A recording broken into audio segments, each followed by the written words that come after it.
Hindi sumusuko para sa katotohanan at sa bayan. 2028, pakinggan nyo to!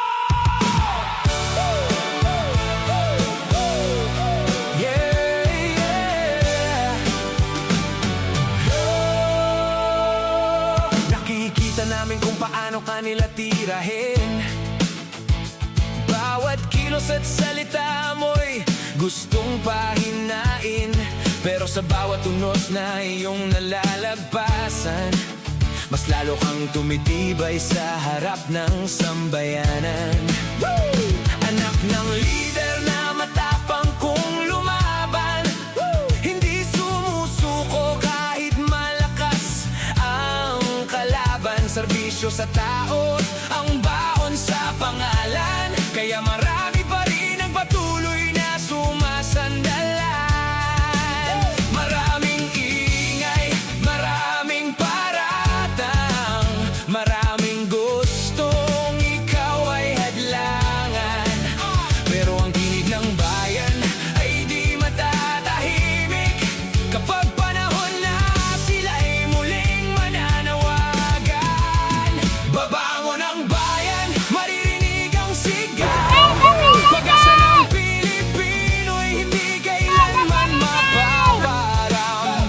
Sa bawat hamon at laban na dumating, nananatiling buhay ang adhikain. Babangon ang bayan, tuloy ang laban. Ang boses ng tao, ang tunay na sandigan. At kapag dumating ang araw ng halalan, mamamayan pa rin ang magpapasya sa kinabukasan. Hindi na kayang burahin ang alaala ng kahapon. Mga pangakong iniwan, mga pangarap na baon. Habang ang maraming naghahanap ng pagbabago, patuloy na umaasa sa mas maayos na bukas na totoo. Hindi pera, hindi takot ang mananaig, kundi pagkakaisa ng bawat tinig. Sa kalsada man o sa simpleng tahanan, may pangarap pang bawat Pilipinong mamamayan. Kahit gaano kalakas ang hangin ng bagyo, hindi matitinag ang pusong may prinsipyo. Ang laban ay hindi para sa isang tao, kundi para sa bansang mahal nating lahat. Babangon ang bayan, maririnig ang sigaw. Pag-asa ng Pilipino ay hindi kailanman mapaparang. Sa bawat hamon at laban na dumarating, nananatiling buhay ang adhikain. Babangon ang bayan, tuloy ang laban.